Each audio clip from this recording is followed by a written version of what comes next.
అందరికీ శనార్థులు మార్నింగ్ ముచ్చట్లకి స్వాగతం. పొద్దుగాల మీ ఇళ్లలోకి మళ్ళొచ్చింది మన మార్నింగ్ ముచ్చట్లు. గియాల మన ప్రోగ్రాంలో కండ్లు బయర్లు గమ్మేటట్లుగా తెచ్చినాం. ఎవరికి లొంగకుండా మున్ముందుకు సాగేటోళ్ళ కోసం స్ఫూర్తిని నింపే ముచ్చట్లు, ఒంటిని ఇనుములాగా మార్చే హెల్త్ అండ్ ఫిట్నెస్ చిట్కాలు, గీటితో పాటు పొట్టకి హాయినిచ్చే గమ్మత్తైన స్మార్ట్ బ్రేక్ఫాస్ట్ ముచ్చట్లు, మన గడ్డ గొప్పతనాన్ని చాటే హెరిటేజ్ అండ్ కల్చర్ ముచ్చట్లు రెడీగా ఉన్నాయి. ఇక లేటు చేస్తే ముచ్చట్లు చేజారిపోతాయి అన్నట్టు. గందుకే గీయాల్టి మన ముచ్చట్లని షురూ చేద్దామా? ఇక ఈ రోజు మనం ఒక ముఖ్యమైన ముచ్చట్ని మాట్లాడుకోవాలన్నట్టు. మన ఇంట్లో పెంచుకునే కుక్కలు, పిల్లులు, ఆవులు, బర్రెలన్నా, బయట తిరిగే జంతువులన్నా మనందరికీ మస్తుగా ఇష్టం ఉంటుంది కదా, అవునా కదా? అయితే గవంటే ఎంత పానమున్నా సరేనుల్లా కొన్నిసార్లు వాటి నుంచి మనుషులకు వచ్చేటువంటి రోగాల గురించి కూడా మనం ఎంతో ఉపైలంగా ఉండాలన్నట్టు.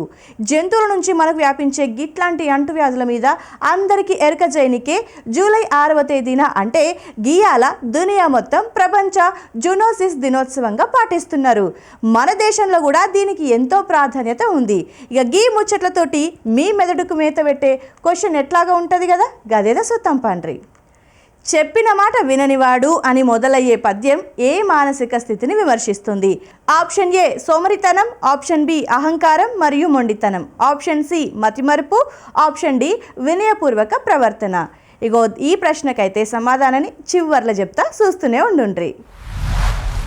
గీ పొద్దుగాల ఒక మస్తు ఇంపార్టెంట్ ముచ్చటైతే మాట్లాడుకుందాముల్లా. గియాల్టి రోజుల్లో పొద్దుగాల లేచిన సంధి రాత్రి వండుకునేదాకా మనసైతే ఒక దగ్గర ఉండలేదు. ఫోన్ల నోటిఫికేషన్లు, ఇంట్లో పనులు, ఆఫీస్ టెన్షన్లు, గీటన్నింటి నడువ దేని మీదనైనా మనసు పెట్టి ఒక పని చేద్దామంటే అస్సలు కుదుర్తలేదు. చదువుకునే పిల్లలకైనా, ఉద్యోగాలు చేసేటోళ్ళకైనా, ఇంట్లో ఉండేటోళ్ళకైనా ఏకాగ్రత అనేది మస్తుగా అవసరం అన్నట్టు. మరి గీ కాన్సన్ట్రేషన్ని ఎట్లా పెంచుకోవాలి, మనసుని ఎట్లా అదుపులో పెట్టుకోవాలి గనే గీ ముచ్చట్ల గురించి మనకు క్లియర్గా వివరించడానికి, మన సందేహాలన్నీ తీర్చడానికి గియాల ప్రముఖ ఎక్స్పర్ట్ హరీష్ తెన్నేటి సార్ రెడీగా ఉన్నారు. గా సార్తోని మాట్లాడి మరిన్ని ముచ్చట్లు తెలుసుకుందాం పండ్రి.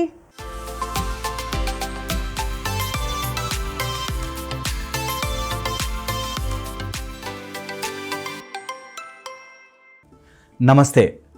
స్వామి వివేకానంద చెప్పారు, a person is equal to his concentration.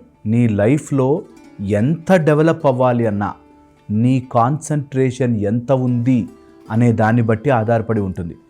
ఏ పనిలో అయినా నీ ఏకాగ్రత, ద వన్ పాయింటెడ్ ఫోకస్, ఇది గనక ఉంటే నీ లైఫ్లో నువ్వు ఏది సాధించాలన్నా, అది పెద్ద పనా, చిన్న పనా, మంచి పనా, చెడ్డ పనా కాదు, నువ్వు ఎందులో నువ్వు ఫోకస్ పెడతావో అందులో నువ్వు ఎదిగిపోతూ ఉంటావు.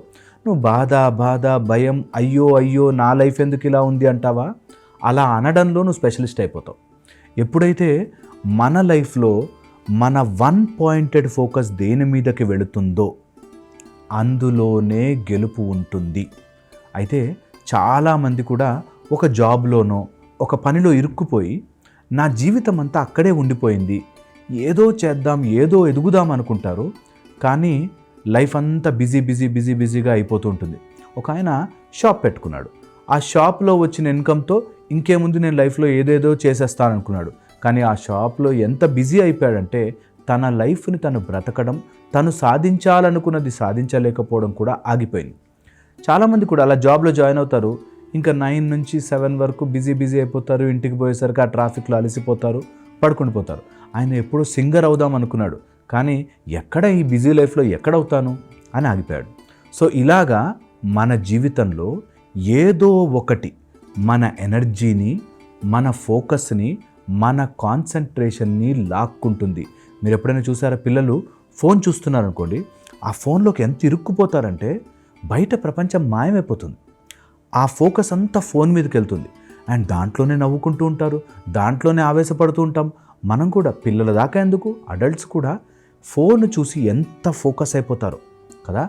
నీ ఫోకస్ని గుంజుకోవడమే, నీ ఫోకస్ని లాక్కోవడమే మార్కెట్ చేసే పని.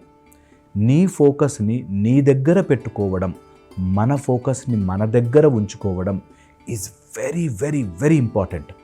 స్వామి వివేకానంద చెప్పినట్టు మన ఎనర్జీ ఎక్కడికి మన ఫోకస్ ఉంటుందో అక్కడికి వెళ్ళిపోతూ ఉంటుంది.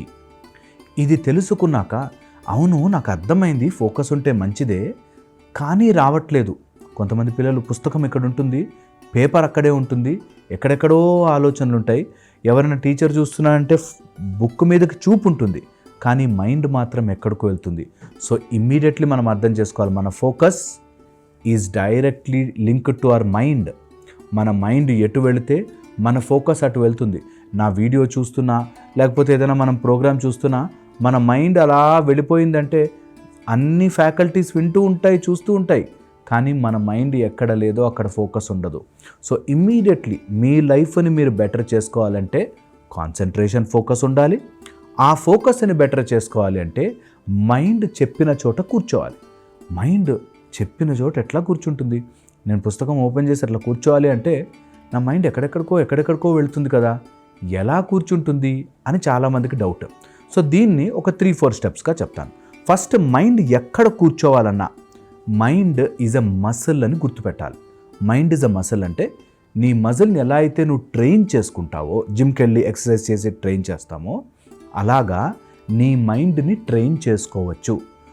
ఎవ్రీడే ఈ ట్రైనింగ్కి మీరు చేయాల్సింది ఎప్పుడు డిఫ్లెక్ట్ అవుతుందో గుర్తుపట్టాలి. అంటే నీ మైండ్ డైవర్ట్ అయిపోతుంది కదా, ఇప్పుడు డైవర్ట్ అయింది అని గుర్తుపట్టడం ఫస్ట్ ఎక్సర్సైజ్. నేను ఫోకస్ చేస్తున్నాను, ఎప్పుడు వెళ్ళిపోయానో తెలియదు, ఏదో ఆలోచనలోకి వెళ్ళిపోయాను కదా, ఎప్పుడైతే ఆ డీవియేట్ అవుతుందో అది పట్టుకోవడం ఫస్ట్ ఎక్సర్సైజ్. ఎవరు చేయాలనుకున్నా ఇక్కడ మొదలు పెట్టాలి. నీ మైండ్ని నీ కంట్రోల్లోకి తెచ్చుకోవాలి అంటే నీ మైండ్ ఎటు షిఫ్ట్ అవుతుందో ఆ షిఫ్ట్ అవుతున్న టైంలో మైండ్ని డివేట్ అయ్యావు చూసావా అని పట్టుకోగలగాలి. ఇది ఫస్ట్ గెలుపు. నిజంగా ఫోకస్ చేయాలంటే ఫస్ట్ గెలుపు అది. సెకండ్ వచ్చేసి ఎంతసేపు నీ మైండ్ కూర్చుంటుందో క్యాలిక్యులేట్ చేసుకోవాలి. ఫర్ ఎగ్జాంపుల్ 2 సెకండ్సే అనుకుందాం, 5 సెకండ్సే అనుకుందాం. ఏ పాయింట్ మీదన్నా ఫోకస్ చేయాలి అంటే నీ లిమిట్ ఆఫ్ ఫోకస్ని గుర్తించాలి, దాన్ని పెంచే ప్రయత్నం చేయాలి. ఇది second. Third important point, mind is directly proportional to your breathing. నీ ఎప్పుడైతే బ్రీదింగ్ నీ కంట్రోల్లోకి వస్తుందో మైండ్ నీ కంట్రోల్లోకి వస్తుంది. మనస్సు ఇంటర్నల్గా తిరిగితే మనస్సు బయటకి వచ్చేసరికి నీ ఊపిరి ఈజ్ రెండు సేమ్. మన ఊపిరే మన మనస్సుగా మారుతూ ఉంటుంది, ఇది గుర్తించాలి. సో అందుకని ఎప్పుడు ఫోకస్ పెంచాలి అన్నా, నీ మైండ్ ఎప్పుడు డీవియేట్ అవుతుందన్నా, get on to your breathing. మళ్ళీ బ్రీత్ తీసుకురండి, బ్రీద్ యొక్క లెంత్ పెంచండి. దీన్నే మనోహర బ్రీతింగ్ అంటారు. అంటే ఆవేశంగా చేయనవసరం లేదు, just slow breathing in, slow breathing out. ఇది మన పారాసింపాథెటిక్ సిస్టమ్ని యాక్టివేట్ చేసి స్లోగా మన లోపల ఉండే డిఫ్లెక్షన్స్ని తగ్గిస్తుంది. సో దీనివల్ల కూడా మనకి బ్యూటిఫుల్ ఫోకస్ రావడం మొదలవుతుంది. ఎప్పుడైనా ఏదైనా చదవాలన్నా, ఎవరితో మాట్లాడాలన్నా, ఈ రోజుల్లో రిలేషన్షిప్ గొడవల్లో వైఫ్ అండ్ హస్బెండ్ మధ్యలో గొడవలు ఎందుకు అంటే, నేను చెప్పే మాట అసలు వినడు, నేను చెప్పే మాట అసలు పట్టించుకోడు అంటారు. ఎందుకు పట్టించుకోరు, ఎందుకు వినరు అంటే అసలు వాళ్ళ ఫోకసే అక్కడ ఉండట్లేదు. సో ఇది వెరీ వెరీ ఎసెన్షియల్. మీ జీవితంలో ఏ ఆస్పెక్ట్ తీసుకున్నా, తినే దగ్గర నుంచి మొదలుపెట్టి acidity problems, digestion, indigestion problems కూడా ఫోకస్ లేకపోవడం వల్ల వస్తుంది. ఫోకస్ లేకపోవడం వల్ల అంటే తినేటప్పుడు మీ శ్రద్ధ ఫుడ్ మీద లేకపోయేసరికి ఇండైజెషన్ ప్రాబ్లమ్స్ కూడా వస్తాయి. సో మీనింగ్ ఏంటంటే, మన జీవితంలో ఏ ఆస్పెక్ట్నైనా మన ఫోకస్ ఎక్కడ వెళుతుందో, wherever your focus goes there your energy follows. So అక్కడికే వెళుతుంది. అండ్ మీ ఫోకస్ని మీరు తెచ్చుకోవాలంటే బ్రీత్ని అనుసంధానం చేయండి. నేను చెప్పినట్టు చిన్నగా మొదలు పెట్టండి, లైఫ్లో చేంజెస్ చూడడం స్టార్ట్ చేస్తారు.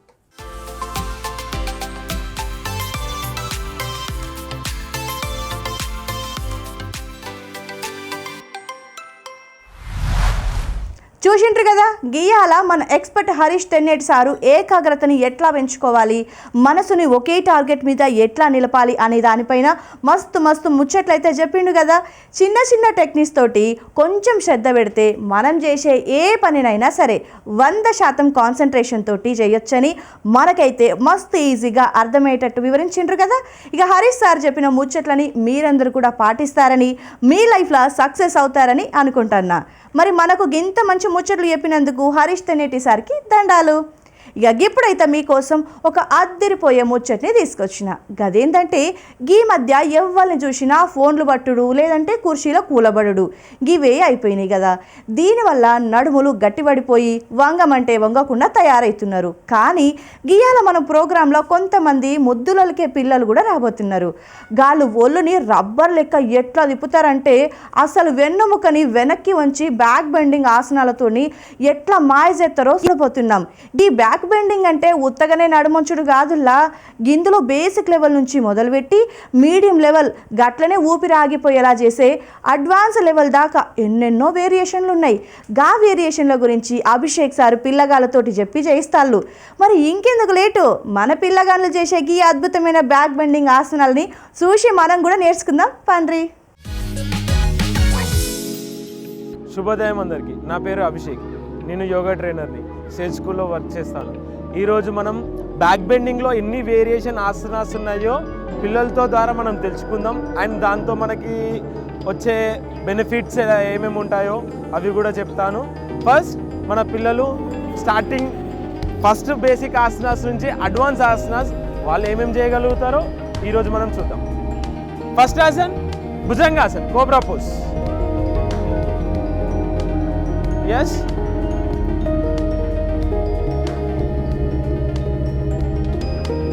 దీన్ని మనం భుజంగాసనం అంటాం. అండ్ దీనికి ఇంకో పేరు కోబ్రా పోజ్. కోబ్రా పోజ్ ఎందుకంటారు అంటే ఈ ఆసనం మనకి పాము, స్నేక్ తెలుసు కదా మీకు, స్నేక్ అలా ఉంటుంది ఆసనం. ఎస్, రిలాక్స్ బేటా. నెక్స్ట్ ఆసన్ పూర్ణ భుజంగాసనం. మీ do cobra pose first, back. Now touch your toes to your head.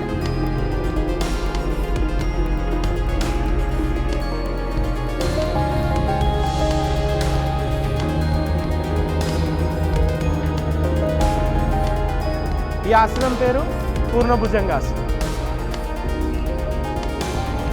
పూర్ణ భుజంగాసనం మనకి ఈ బ్యాక్ బెండింగ్ ఆసన చేసేటప్పుడు మనకి స్ట్రెస్ లెవెల్స్ తగ్గిపోతాయి. అండ్ మనకి బ్యాక్ బెండింగ్ ఫ్లెక్సిబిలిటీ ఇంక్రీజ్ అవుతుంది. రిలాక్స్ బేటా. ఎస్, కమ్ బ్యాక్ టు వజ్రాసన్. Yes, now kneel down, turn right side. Ustrasana. Keep your right hand down back, other hand head back. ఈ ఆసనం ఉష్ట్రాసనం. ఈ ఆసనంలో మనకి క్యామెల్ పోజ్ అంటారు దీన్ని. ఎందుకంటే ఈ ఆసనం మనకి క్యామెల్ లాగా ఉంటుంది, ఆ పోస్చర్లో కనిపిస్తుంది. రిలాక్స్ బేటా, రిలాక్స్. ఎస్, నెక్స్ట్ పూర్ణ ఉష్ట్రాసనం. పూర్ణ ఉష్ట్రాసనం, back. Lay down back everyone, lay down back. Keep your hands back, up. Yes, hold.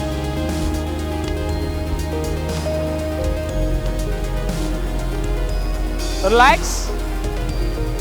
మనం ఇంతకుముందు బ్యాక్ బెండింగ్లో డిఫరెంట్ ఆసనాస్ అనుకున్నాం కదా, అందులో ధనురాసన్లో 3 వేరియేషన్ ఆసనాస్ ఉంటాయి. ఆ ధనురాసన్ 3 వేరియేషన్ ఆసనాస్ ఏంటో చూద్దాం. 3 మెంబర్స్ డూ ధనురాసన్. స్టార్ట్. ధనురాసన్, పూర్ణ ధనురాసన్. పూర్ణ ధనురాసన్లో 2 వేరియేషన్స్ ఉంటాయి. ఒకటి మనం 2 చేతులు పైకి అనుకుంటాము, ఇంకొకటి ముందటికి వస్తుంది. 3 వేరియేషన్స్ ఆఫ్ ది ధనురాసన్. ఈ ధనురాసన్స్ మనకు బ్యాక్ బెండింగ్ ఆసనాస్ కిందికి వస్తాయి. మనకు బ్యాక్ బెండింగ్ చేస్తే బ్యాక్ పెయిన్ రిలీఫ్ అవుతుంది. అండ్ బ్యాక్ బెండింగ్లో చాలా ఉపయోగాలు ఉన్నాయి. మన ఫ్యాట్ కూడా తగ్గుతుంది, సైడ్ ఫ్యాట్. రిలాక్స్ బేటా. ఇప్పుడు మనం బ్యాక్ బెండింగ్లో ధనురాసన్ కంప్లీట్ చేసాం. అందులో ధనురాసన్ నుంచి ఇంకా ఫార్వర్డ్ బ్యాక్ బెండింగ్ వచ్చేసరికి ఇంకా అడ్వాన్స్ ఆసనాస్, చక్రబంధాసన్ అండ్ గండబెరుండ. ఈ ఆసనాస్ ఎలా చేయాలో చూద్దాం. స్టాండ్ బేటా. స్టార్ట్. చక్రబంధాసన్ ఫస్ట్, బ్యాక్. చక్రాసన్ చేసి తన కాళ్ళను పట్టుకొని అప్, హెడ్ అప్ చేయాలి, ముందట చూడాలి. Yes, look right, smile. ఇది చక్రబంధాసన్. అడ్వాన్స్ బ్యాక్ బెండింగ్లో కనిపిస్తుంది. తన హెడ్ హిప్గా అందుతుంది. Yes, relax. ఇప్పుడు ఇందులో మనకి గండబెరుండ టైప్లో మనకు రోల్స్ వస్తుంది. చక్రాసన్ నుంచి రోల్స్ వస్తుంది, అది ఎలానో చూద్దాం. అండ్ గండబెరుండ చేయబెట్టే కదా. స్టాండ్. డూ గండబెరుండ. స్టాండ్ డూ స్టార్ట్ గంట పేరుండా హ్యాండ్ సైడ్ మధ్యలో స్మైల్ నా stand come the rolls do rolls. మనకి ఇప్పుడు back bending row standing and rolls ఎలా చేయాలో కూడా పిల్లలు చేస్తారు. బ్యాక్ స్మైల్ వేదాంశి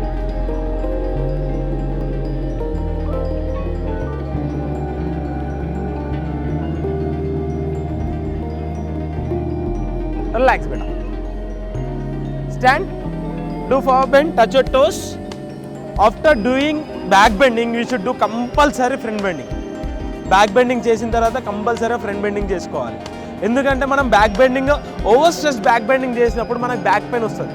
రెగ్యులర్గా మనం బ్యాక్ బెండింగ్ చేసిన తర్వాత ఫ్రంట్ బెండింగ్ చేయకపోతే ఇంకా సివియర్ పెయిన్ వస్తుంది బ్యాక్ పెయిన్. ఫ్రంట్ బెండింగ్ చేస్తే వీ క్యాన్ కంట్రోల్.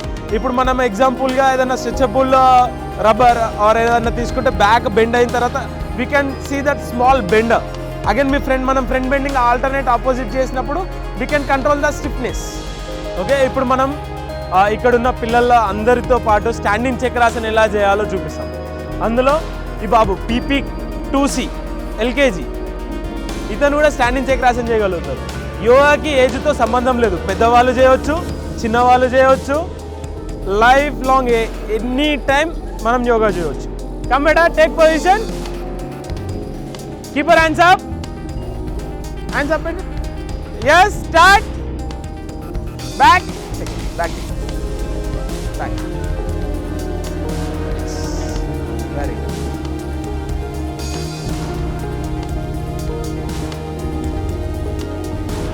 relax.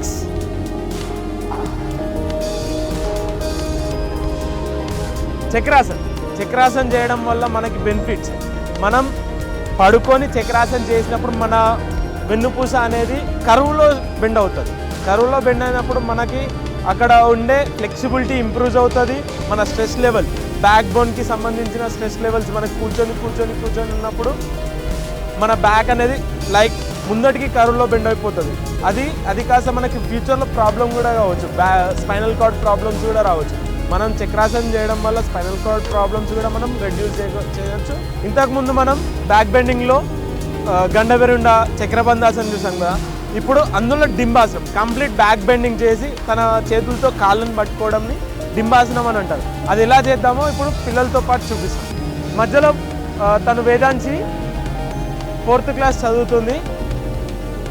తన బ్యాక్ బెండింగ్ చేస్తూ మోర్ ఫ్లెక్సిబిలిటీ తన హెడ్ని హిప్ కానిస్తుంది. ఎస్,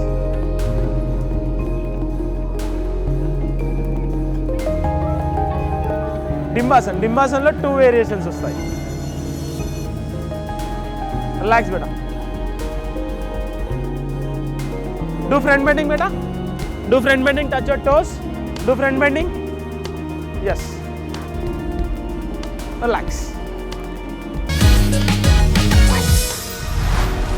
అబ్బా, ఏం చేసిండ్రు ఆసనాలు.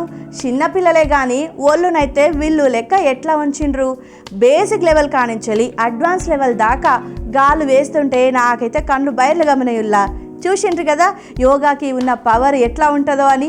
ఎన్నెముక ఎంత ఫ్లెక్సిబుల్గా ఉంటే మనిషి కూడా అంత ఆరోగ్యంగా యవ్వనంగా ఉంటాడని మన పెద్దలు ఊరికనే చెప్పలేదు మరి. ఇక మన పిల్లలు కూడా గీట్లనే హెల్తీగా స్ట్రాంగ్గా ఉండాలంటే మెల్లమెల్లగా గాలకి కూడా ఈ బ్యాక్ బెండింగ్ ఆసనాలని అలవాటైతే చేయించుల్లి. ఒక్కో రోజుతోటైతే రాదు కానీ రోజు చేస్తంటే గదే వస్తుంది. ఇక పొద్దుగాల లేవ్వంగానే గీయాల బ్రేక్ఫాస్ట్ అయిందని ఇంట్లో పెండ్లంతోటి పంచాయితీ. ఏదో ఒకటి చేయనగానే గా ఉప్మా చేసి మొహాన పడెత్తారు ఆడోళ్ళు.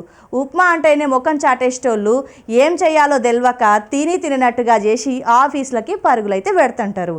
గసంటోళ్ళ కోసమే గీయాల నేను చూపించపోయే నాష్టా తింటే ప్లేట్ నాకేయడం అయితే కాదు, రేపు పొద్దున కూడా గిదే కావాలని అడగకపోతే ఒట్టు. గదేనండి మన పక్కింటి రాష్ట్రం నుంచి వచ్చి మన కిచెన్లని కూడా కబ్జా చేసిన గుమగుమల ఖరాబాత్. నోట్లో పెడితే వెన్న లెక్క కరిగిపోవాలి, తింటుంటే మసాలా ఘాటు ముక్కుకు తగలాలి. గట్లాంటి అసలు సిసలైన హోటల్ స్టైల్ ఖరాబాత్ ఈజీగా ఎట్లా చేయాలో గీయాల పూసగుచ్చినట్టు చూపిస్తా చూడురే.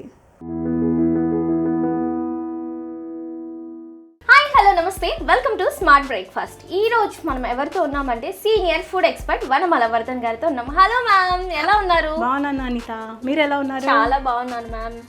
డిడి ప్రేక్షకులందరికీ నమస్కారం. సో మన ప్రేక్షకుల కోసం ఈరోజు ఏ రెసిపీ చూపించబోతున్నారు? ఈరోజు ఖారాబాత్. ఖారాబాత్, ఓకే. సో ఎక్కడ స్పెషల్ మ్యామ్ ఇది? ఇది Karnataka special. Karnataka special kharabath. Okay, so kharabath రెసిపీకి కావలసిన పదార్థాలు ఏంటో చూద్దామా?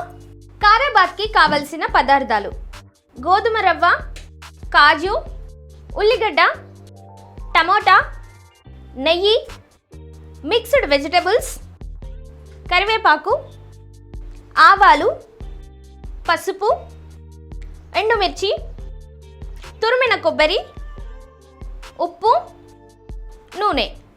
ఖారాబాత్కి కావాల్సిన పదార్థాలు ఏంటో చూసాం కదా, ఇప్పుడు తయారీ విధానం చూద్దాం. సో ఫస్ట్ ఖారాబాత్ అంటే కర్ణాటకలో ట్రెడిషనల్ రెసిపీగా చేస్తారనమాట. అంటే చౌబాత్ అంటారు. స్వీట్లో ఒకసారి మనం హల్వా లాగా చేసుకుంటాము. ఇంకొకటి ఏంటో హాట్ వర్షన్లో చేస్తాం అనమాట. ఓకే, సో దీన్ని ఇప్పుడు ఫస్ట్ స్టవ్ ఆన్ చేసేసి మనం కడాయి పెట్టేసుకుందాం. కొంచెం రవ్వ, ఉప్మా రవ్వ కొంచెం మనం యాడ్ చేసుకోవాలి, వేడి చేయాలన్నమాట ఓకే. ఫస్ట్. సో జనరల్గా రొటీన్గా ఉప్మా రవ్వ బ్రేక్ఫాస్ట్ చేసుకోకుండా సో ఇలా ఉప్మా డిఫరెంట్గా ట్రై చేస్తే పిల్లలు బాగా తింటారు, పెద్దవాళ్ళు కూడా బాగా తింటారు. ఇంకో ఇది రెగ్యులర్గా చేసుకునే బ్రేక్ఫాస్ట్, స్నాక్, ఎలా ఎప్పుడైతే కావాలో అప్పుడు చేసుకుంటారు అనమాట. సమ్ టైమ్ డిన్నర్లో కూడా తినడం, లంచ్లో కూడా తినడం. కానీ తినేటప్పుడు ఎప్పుడు కూడా కాంబినేషన్లోనే చౌబాత్ అంటే ఒక స్వీట్తో కూడా చేసుకొని హల్వా లాగా, దాంతోపాటు ఇది కూడా తింటారు. సో ఒకవేళ అది అవైలబుల్ గా లేకపోతే so very light weight food కదమ్మా. అన్ని అలాగే అన్ని వెజిటేబుల్స్ ఉన్నాయి. వెజిటేబుల్స్ కూడా అన్ని రకాల వెజిటేబుల్స్ వేసుకోవచ్చు. బీన్స్, క్యారెట్, పచ్చి బఠానీ, వంకాయలు, దొండకాయలు, అలాగే క్యాప్సికమ్, క్యాబేజీనా వేసుకోవచ్చు. సో ఫస్ట్ మన ఉప్మా రవ్వ ఏదైతే ఉందో అది కొంచెం మెరూన్ కలర్ వచ్చేది వరకు, అది కూడా కొంచెం మనకి లావుగా ఉన్న గోధుమ రవ్వ ఇది. సో ఇదైతే బాగుంటుంది. ఓకే, మరి సన్నది కాకుండా మీడియం, మరి లావుగా కాకుండా. ఓకే, సో ఒక కప్ తీసుకుంటే సరిపోతుంది. ఒక కప్పు ఉప్మా రవ్వకి ఒక కప్ అంతా కొంచెం కప్పు కింద ఎక్కువ వెజిటేబుల్స్. ఓకే, సో వెజిటేబుల్స్ ఎన్నైనా వేసుకోవచ్చు మనం జనరల్గా.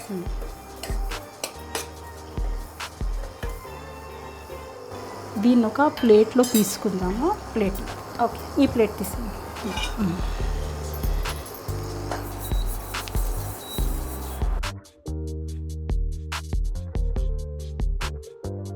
సో ఇప్పుడు దీంట్లో కొంచెం నెయ్యి.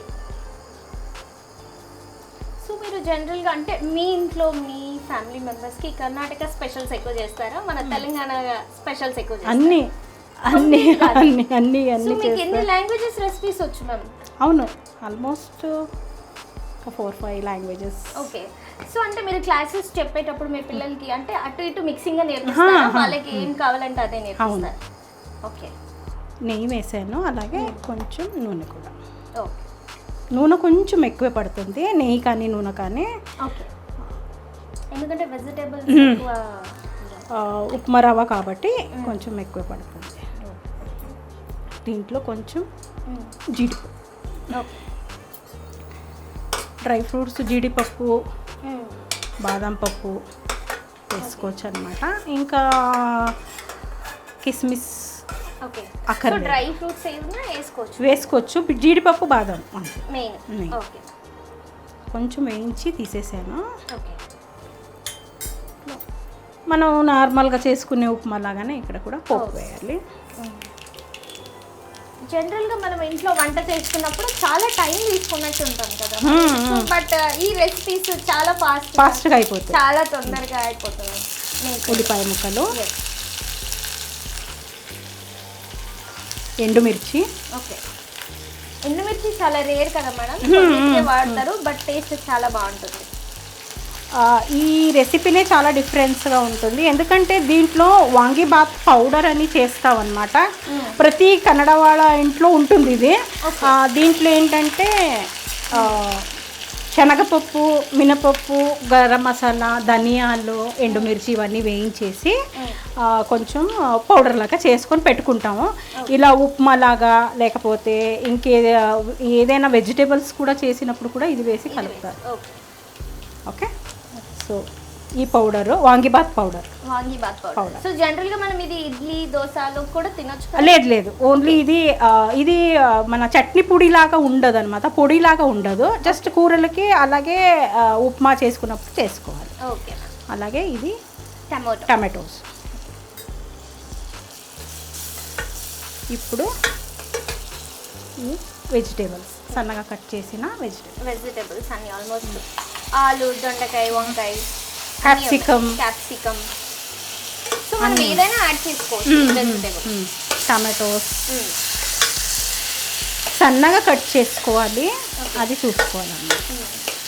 సో ఎంత ఎక్కువ వెజిటేబుల్స్ వేసుకుంటే అంత తినేటప్పుడు మనకి ఏంటంటే క్రిస్పీగా చాలా బాగుంటుంది అనమాట.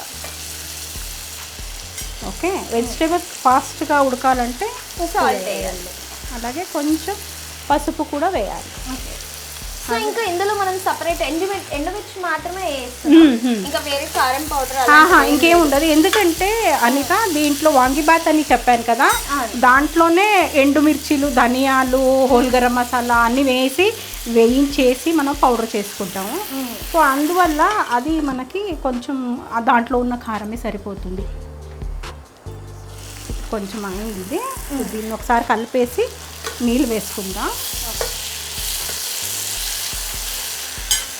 సో మరీ ఎక్కువ డ్రైగా కాకుండా మరీ పచ్చిగా కాకుండా లిమిటెడ్ లాగా వెజ్జెస్ అన్ని ఫ్రై చేసుకోవాలి. కొంచెం దీంట్లో అంటే 1 కప్పు తీసుకున్నాం కాబట్టి ఒక 3 కప్స్ అంతా నీళ్ళు పడుతుంది.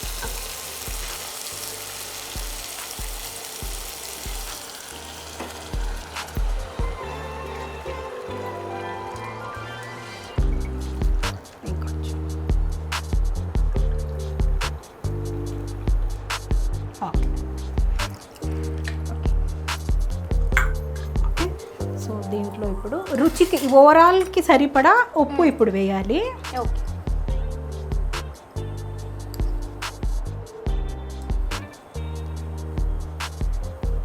ఒకసారి మరగనిద్దాము, కలిపేసి మరుగుతున్నప్పుడు రవ్వ వేసుకోవాలి.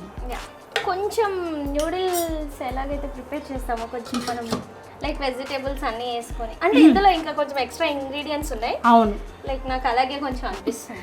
ఉప్మా అంటే మన దగ్గర ఏంటంటే ఓన్లీ పోపు వేసేసి తాలింపు గింజలతో వేసేసి, ఉల్లిపాయ వేసేసి, పచ్చిమిర్చిలతో అలాగే కరివేపాకు వేసేసి వాటర్ వేసేస్తాం. ఇది డిఫరెంట్ ఏంటంటే వెజిటేబుల్ వేసాము, at the same time vangibath powder, ఆ మసాలా పౌడర్, దానివల్ల చాలా, అలాగే ఇది చాలా ఫేమస్ కూడా అక్కడ మైసూర్, బెంగళూరులో చాలా ఫేమస్. సో ఈ వాంగిబాత్ అనే పౌడర్ ఇంగ్రీడియంట్స్ ఏమి ఉంటాయి? అదే ధనియాలు, ఎండుమిర్చి, మినపప్పు, శనగపప్పు, హోల్ గరం మసాలా, పట్టా, ఇలాచి, లవంగా ఇవన్నీ వేయించేసి పౌడర్ చేసి ఎప్పుడు స్టాక్ పెట్టుకుంటాం అన్నమాట. సో మనం జనరల్ గా అంటే బ్రేక్ఫాస్ట్ అయితే తినలేము, కానీ కర్రీస్ లో ఏదైనా ఇప్పుడు మనం ఆలు కర్రీ చేసాము కదా, ఊటిగా ఇలాగే మిక్స్ వెజిటేబుల్ చేసాము, దాంట్లో కూడా ఆ పౌడర్ వేసేసిన ఒక టేస్ట్ వస్తుంది. ఓకే, సో ఇది బాయిల్ అవుతుంది కదా, సో ఇప్పుడు ఒక 10 minutes బాయిల్ వెజిటేబుల్స్, కూరగాయలు అన్నీ ఉడికిపోతాయి. సో ఇప్పుడు ఈ ఉప్మా రవ్వ అంతా మీరు వేస్తూ ఉండండి, నేను కలుపుతాను. సో కొంచెం వేడెక్కిన తర్వాత వెజిటేబుల్స్ అని ఉడికేటప్పుడు ఉప్మా వేస్తూ కలుపుతూ ఉండాలి, లేదంటే గడ్డగడుతుంది. ఎందుకంటే కొంచెం దగ్గరకు వచ్చేస్తుంది కదా, అదంతా కొంచెం ఉడకనివ్వాలన్నమాట. సన్నటి మంట మీద కొంచెం దగ్గరకు వచ్చే వరకు ఉడకాలన్నమాట. ఓకే, సో జనరల్గా బ్రేక్ఫాస్ట్లలో మనం పూరి తిన్నా లేదంటే బోండా తిన్నా, సో అందులో ఆయిల్ ఎక్కువ ఉంటుంది కాబట్టి కొంచెం ఫ్యాట్ ఉన్న వాళ్ళకి చాలా ప్రాబ్లమ్స్ వస్తాయి హెల్త్లో. బట్ ఈ ఉప్మా అసలు ఎలా తీసుకున్నా అంటే జనరల్గా బాక్స్లో తీసుకెళ్ళొచ్చు, వేడిగా తినొచ్చు, ఏ టైం అయినా తినొచ్చు అనమాట. బాగుంటుంది, సైడ్ ఎఫెక్ట్స్ అసలు ఏమి ఉండదు, ఈజీగా డైజెషన్ అయిపోతుంది. ఇది కొంచెం మనం లావు రవ్వతో చేసాం కదా, కావాలంటే సన్నటి రవ్వ కూడా యూస్ చేయొచ్చు, సేమ్ మెథడ్లో. సో ఈ ఉప్మా అనేది జనరల్గా డయాబెటిక్ పేషెంట్స్ ఎవరైతే ఉంటారో వీళ్ళకి ఇంకా వాళ్ళకి మంచిది. చాలా బాగా పనిచేస్తుంది. గోధుమ రవ్వనే వాడాం కాబట్టి ఇంకా మంచిది అన్నమాట.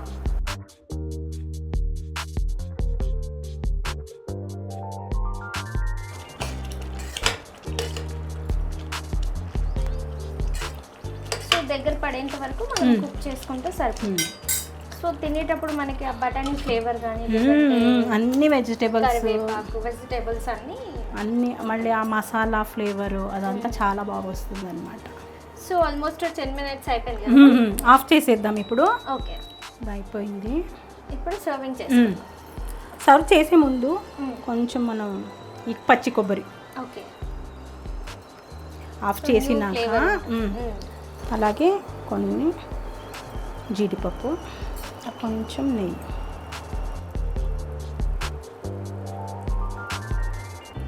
ఓకే ఇంకొకసారి కలిపేద్దాం.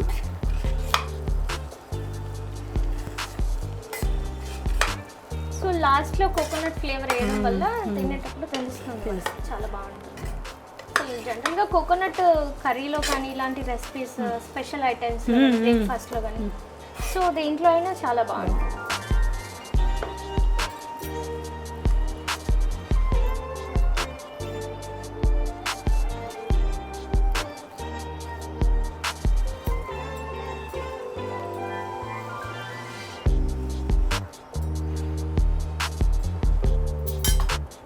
కొన్ని జీడిపప్పు వేద్దాం.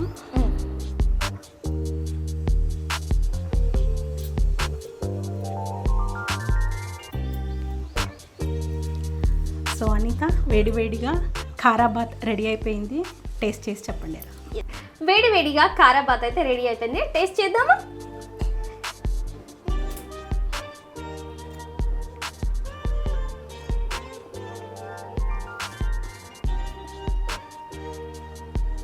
తింటుంటే వెజిటేబుల్స్ అన్నీ తగులుతున్నాయి నోట్లో. సో చాలా అంటే చాలా బాగుంది. సో మనం ఇందులో మిర్చి పౌడర్ వేయకపోయినా కానీ మిర్చి లాంటి ఘాటు ఉంది, చాలా టేస్ట్ ఉంది. సో కొంచెం స్పైస్ తినే వాళ్ళు చాలా బాగా ఇష్టపడతారు. చాలా బాగుంది. వేడిగా బఠానీలు అన్నీ ఫ్లేవర్ యాడ్ చేసాం కాబట్టి. చూసారు కదా, చాలా అంటే చాలా టేస్టీగా ఉంది కారాబాత్. సో మీరు కూడా మీ ఇంట్లో ట్రై చేయండి. సో మరిన్ని ఇలాంటి రెసిపీస్ కోసం చూస్తూనే ఉండండి డీడీ యాదగిరి. నమస్తే.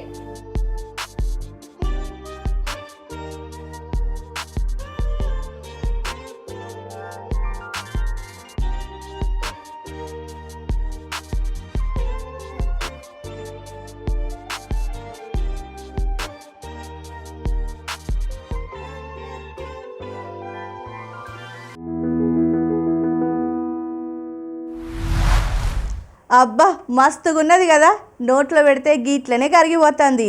ఇక దీని రుచి సంగతి పక్కన పెడితే గీ నాష్టా తింటే ఒంటికి వచ్చే లాభాలు అన్నీ ఇన్ని కావుల్లా. పొద్దుగాలని గీట్లాంటి ఏడి తిండి తింటే రోజంతా కూడా అలసిపోకుండా పనిచేయడానికి కావలసినటువంటి మస్తు ఎనర్జీ కూడా మంచిగా దొరుకుతుంది. గిందుట్లో ఉండే పోషకాలు ఫైబర్ వల్ల తిన్నది కూడా ఈజీగా అరుగుతుంది అన్నట్టు. కడుపు కూడా ఎక్కువసేపు నిండుగా అనిపిస్తుంది. అనవసరమైన జంక్ ఫుడ్స్ తినకుండా బరువు అదుపులో ఉంచుకుందాం అనుకునేటోళ్ళకి ఇదొక నంబర్ 1 హెల్దీ బ్రేక్ఫాస్ట్ అని చెప్పొచ్చు. రుచికి రుచి, ఆరోగ్యానికి ఆరోగ్యం. మిస్ కాకుండా ట్రై చేయండి మరి. మన తెలంగాణ గడ్డ మీద అడుగు పెడితే ఎటు చూసినా గలగల పారే చెరువులే కనిపిస్తాయి. మన కాకతీయ రాజులు అప్పట్లోనే ఏ ఊరికి చూసినా ఒక చెరువు, ఏ చెరువు చూసినా ఒక గుడి అన్నట్టుగా గీ నేలని తీర్చిదిద్దిండ్రు. ఒక చెరువు నిండితే ఇంకో చెరువుకు నీళ్లు పోయేటట్టుగా గొలుసు కట్టు పద్ధతి పెట్టి అపర భగీరథులు అయ్యిండ్రు అన్నట్టు. గా తర్వాత వచ్చిన కుతుబ్ షాహీలు కూడా గదే బాటలు నడిచి గీ నగరాన్ని చెరువుల కాణాంచి మార్చిండ్రు. అసలు గీ చెరువుల వెనుక ఉన్నటువంటి చరిత్ర ఏంది? మన హుస్సేన్ సాగర్ అసలు ఎట్లా పుట్టింది? దానికి గా పేరు ఎట్లా వచ్చింది?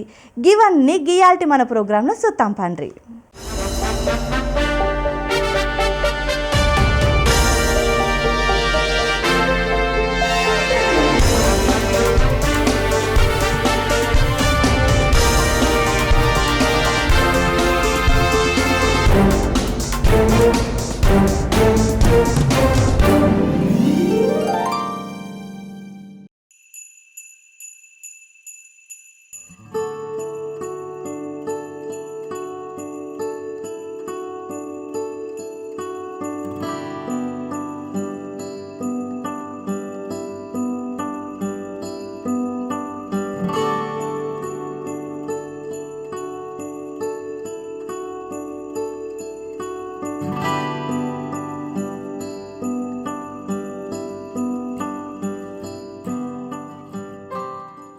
మన ఎంత చెరువులైనా, మనకు బిల్డింగ్స్ అయినా, మనకు కల్చర్ అయినా, మన లాంగ్వేజ్ అయినా, ఎందుకంటే మనం ఒఫిషియలీ హైదరాబాద్ స్టేట్లో 5 లాంగ్వేజెస్, ఉర్దూ, తెలుగు, ఇంగ్లీష్, మరాఠీ, కన్నడ. ఎందుకంటే ఆ రీజన్ అంతా మనకి ఇంక్లూడ్ ఉంది. మరాఠవాడ అంటే up to Aurangabad, Raichur Kannada speaking. అందుకోసం ఇవాళ రేపు మనము ఏ ఏరియాలో తెలంగాణలో పోతే ఆ లాంగ్వేజ్ ఇన్ఫ్లుయెన్స్ ఉంటుంది. ఇప్పుడు వనపర్తి సైడ్ పోతే కొంచెం కన్నడ ఇన్ఫ్లుయెన్స్ ఉంటుంది, నిజామాబాద్ సైడ్ నార్దర్న్ పోతే మరాఠీ ఇన్ఫ్లుయెన్స్ ఉంటుంది, కాస్ట్యూమ్లా, భోజనాలలో, అన్నిట్లా. సెంట్రల్ హైదరాబాద్ ఏరియా వస్తే మనం మంచి ఉర్దూ విత్ పర్షియన్ అవన్నీ కలుపుకొని మాట్లాడతాం మనము. ఇంకా తెలంగాణ ఏరియాలో మాట్లాడిన Telugu is richly endowed with Persian. ఎందుకంటే మన లాంగ్వేజెస్ ఒక కలపడానికి ఉండేవి, సెపరేషన్కు లేవు. కానీ అందరం మనం కలిసి ఉన్నాం. మనం Marathi speaking, Kannada speaking, Telugu speaking, అన్ని లాంగ్వేజెస్ ఒక దగ్గర ఉండాలి మనం అని చెప్పి, అందుకోసమే మన రైల్వే బోర్డ్స్ అయినా, మన షాప్ బోర్డ్స్ అయినా, ఎక్కడ పోయినా మల్టీ లింగ్వల్ కూడా ఉన్నాయి. తెలుగు, ఉర్దూ, ఇంగ్లీష్ ఉండేటట్టు. నేను చిన్నప్పుడు నాకు జ్ఞాపకం ఉన్నది, హైదరాబాద్ స్టేటు, నిజాం స్టేట్ వెళ్ళే పీరియడ్లో ప్రతి రైల్వే స్టేషన్లో అన్ని 5 లాంగ్వేజెస్లలో బోర్డ్స్ ఉంది. అదొక మంచి విధం, ఎందుకంటే మనం ఒకరితో మాట్లాడుకోవచ్చు, ఒకరిని అర్థం చేసుకోవచ్చు. అది మనం అన్న టర్మ్ వచ్చేస్తుంది. అందుకోసమే ఇవాళ మనం railway development of reason, language ఎట్లా ఎఫెక్ట్ అయింది. ఈ నడుమ నేను ఒక ఎగ్జిబిషన్ను అటెండ్ అయినాను, బిలో ద హీల్స్ అని చెప్పి. దాంట్లో మేజర్ పోస్టర్ ఏముంది, మన రామప్ప టెంపుల్ ఇవాళ రేపు అదొక UNESCO recognised Telangana first UNESCO recognised monument. అక్కడ రామప్ప టెంపుల్ చుట్టూ మదనికాస్ అని లేడీస్ ఉన్నారు, బ్లాక్ గ్రానైట్లో. వాళ్ళు ఒక్కొక్కరు డాన్సింగు, హంటింగు, యాక్టివ్, వేరే అటువంటి లేడీస్ అంతా రామప్ప టెంపుల్ పైన ఉన్నారు. ఒక మదనికాను చూస్తే ఆ అమ్మాయి హై హీల్స్ వేసుకొని ఉంది. ఇవాళ రేపు హై హీల్స్ వేసుకుంటారు కదా, ఆ కాకతీయ పీరియడ్లో కూడా ఆ అమ్మాయి హై హీల్స్ తీసుకొని ఉంది. అది చాలా బాగా ఉండింది ఇవన్నీ. అందుకోసం మనకు ఈ తెలంగాణలో, ఈ డెక్కన్లో, ఈ హైదరాబాద్ స్టేట్ రీజన్లో, ఈ గోల్కొండ రీజన్లో, ఈ కాకతీయ రీజన్లో, ఈ శాతవాహన పీరియడ్లో, ఈ రాష్ట్రకూట పీరియడ్లో కూడా చాలా ఇంపార్టెంట్ డెవలప్మెంట్స్. అందుకోసమే మనం ఈ ఏరియాలో స్పెషల్. మనకు ఈ రీజన్లో, ఈ డెక్కన్ రీజన్లో ఎప్పటి నుంచో మరీన్ ట్రేడ్ అన్నమాట మనకు తెలుసు. ఎందుకంటే రోమన్ పీరియడ్లోనే మనకు గోల్డ్ కాయిన్స్తో ఈ రూట్లో ట్రేడింగ్ అవుతూ ఉన్నది. ఎందుకంటే వెస్ట్ కోస్టు, కేరళ, ఈ సైడ్ గోవా, ఇక్కడంతా వాళ్ళు యూరోపియన్ అయినా, అరబ్ ట్రేడింగ్ అయినా బాగా అలవాటు వాళ్ళకి తెలుసు. కోచిన్ అయినా ఆ ఏరియాస్ అంతా అరబ్ ట్రేడింగ్ ఉండే. మనకు ఆ పీరియడ్లో కూడా కుతుబ్షాహీ షిప్పింగ్ ఉండే. మన కుతుబ్షాహీ పోర్టు మచిలీపట్నం. మనకు కుతుబ్షాహీ పీరియడ్లోనే ఆర్మీనియన్స్, అంటే ఇప్పుడు present day Iran area Julfa ఉన్నది, ఆర్మీనియా నుంచి మనకు via this marine trading route మనకు కూడా ట్రేడింగ్ ఉండే.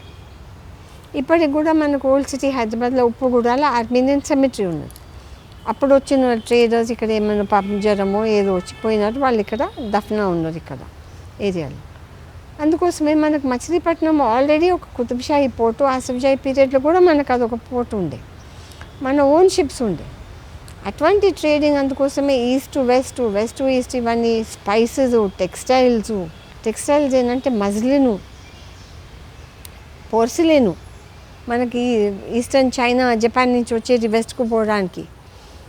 అట్లా ఈ జుల్ఫా వాయా పోయి అక్కడి నుంచి కూడా వెనిస్ ఒక ట్రేడింగ్ పోర్ట్ ఉండే యూరోపియా.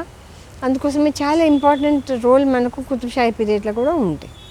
అయితే వీళ్ళ కాంట్రిబ్యూషన్ మనకు చాలా ఉంది, అందరికీ తెలియదు. ఎందుకంటే వీళ్ళు చేసిన డెవలప్మెంట్ స్టార్ట్ చేసి ఎర్లీ పీరియడ్ నుంచి ఇప్పటి వరకు వస్తూ ఉంటే ఇదంతా వాళ్ళ పీరియడ్లోనే స్టార్ట్ అయింది. వాళ్ళు కట్టించిన డ్యామ్స్ బాగున్నాయి, వాళ్ళు కట్టించిన రోడ్స్ బాగున్నాయి, సంస్థానాలలో అయిన డెవలప్మెంట్, రైల్వేస్ అయినా, ఇరిగేషన్ అయినా, ఏదైనా అదంతా ఆ పీరియడ్లోనే అయిపోయింది. అందుకోసమే మనకు చాలా ఇంపార్టెంట్ మన పెద్దలు మనకి ఏం చేసిండ్రు, మా పెద్దలు మనకి ఏం చేసిండ్రు, ముందు జనరేషన్ ఏది ఎంజాయ్ చేస్తున్నది తెలవాలని చాలా చాలా ఇంపార్టెంట్. చూసిండ్రు కదా, మన చెరువుల వెనక ఎంతటి ఘన చరిత్ర ఉందో. నిజానికి మన హుస్సేన్ సాగర్ని హజ్రత్ హుస్సేన్ షా వలి అనేటువంటి సూఫీ సన్యాసి పర్యవేక్షణలో కట్టించారంట. ఆయన పడ్డ కష్టానికి గుర్తుంగానే కుతుబ్ షాహీ రాజులు దానికి హుస్సేన్ సాగర్ అని పేరైతే పెట్టిర్రు. గప్పట్ల నగరానికి తాగునీరు అందించిన గీ సాగరం గీయాల మన హైదరాబాద్కి ఒక మకుటం లాంటిది. కాకతీయులు రామప్ప పాకాల నుంచి మొదలుకొని కుతుబ్ షాహీల ఇబ్రహీంపట్నం చెరువు దాకా ప్రతి నీటి చుక్క వెనకాల మన పూర్వీకుల చెమట అయితే దాగుంది. ఘాటిని కాపాడుకోవాల్సిన బాధ్యత మన అందరి మీద ఉంది. ఇక గిట్లనే మన యాదగిరి ఛానల్లో ప్రసారమయ్యే సూపర్ ప్రోగ్రామ్స్ మస్తుగున్నాయి. మరి వీటిని కూడా యాదించుకోవాలి కదా. గందుకే ఘాటి గురించి చెప్తాం, చూడండి. ఈరోజు దూరదర్శన్లో ప్రసారమయ్యే ముఖ్య కార్యక్రమాలు: ఉదయం 9 గంటలకి హాలీవుడ్ సినిమాలో భాగంగా స్కై ఫైర్ సినిమా, ఉదయం 11 గంటలకి ఐటీ ట్రెండ్స్ కార్యక్రమం, సాయంత్రం 5 గంటలకి రైతు నేస్తం కార్యక్రమంలో సుస్థిర వరి సాగుకి నేరుగా విత్తే వరి ఒక వినూత్న పరిష్కారం అనే అంశంపై శీలం కవిరాజు గారు వివరిస్తారు. సాయంత్రం 5:30 ప్రతిరోజు కొత్త కార్యక్రమంతో మే ముందుకి రానుంది రంగురంగుల హరివిల్లు సింగిడి కార్యక్రమం. సాయంత్రం 6:30 మన హైదరాబాద్ సికింద్రాబాద్ జంట నగరాల్లోని ముఖ్య కార్యక్రమాల గురించి విశేషాల గురించి మీకు అందిస్తున్న కార్యక్రమం మెట్రో ప్లస్. రాత్రి 8 గంటలకి మే ముందుకి రానుంది ఫుల్ ఆన్ ఎనర్జీతో ఆటలు పాటలు డాన్సులతో సాగిపోయే మన లేడీస్ స్పెషల్ మస్తు మజా కార్యక్రమం. ఇక ఈ రోజు దూరదర్శన్లో ప్రసారమయ్యే తెలుగు వార్తలు ఉదయం 8 గంటలకి, మధ్యాహ్నం 1 గంటకి, రాత్రి 7 గంటలకి, రాత్రి 9 గంటలకి. ఇక ఉర్దూ వార్తలు మధ్యాహ్నం 1:30 తిరిగి రాత్రి 7:30. రేపు ఉదయం 6:15 సన్మార్గం కార్యక్రమం. రేపు ఉదయం 6:30 నిత్యార్చన కార్యక్రమం. ఇక రేపటి ముఖ్య కార్యక్రమాలు రేపటి మార్నింగ్ ముచ్చట్లలో తెలుసుకుందాం.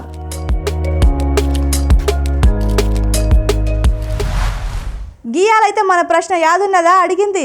మరొక్కసారి చెప్తా చూడురి. చెప్పిన మాట విననివాడు అని మొదలయ్యే పద్యం ఏ మానసిక స్థితిని విమర్శిస్తుంది?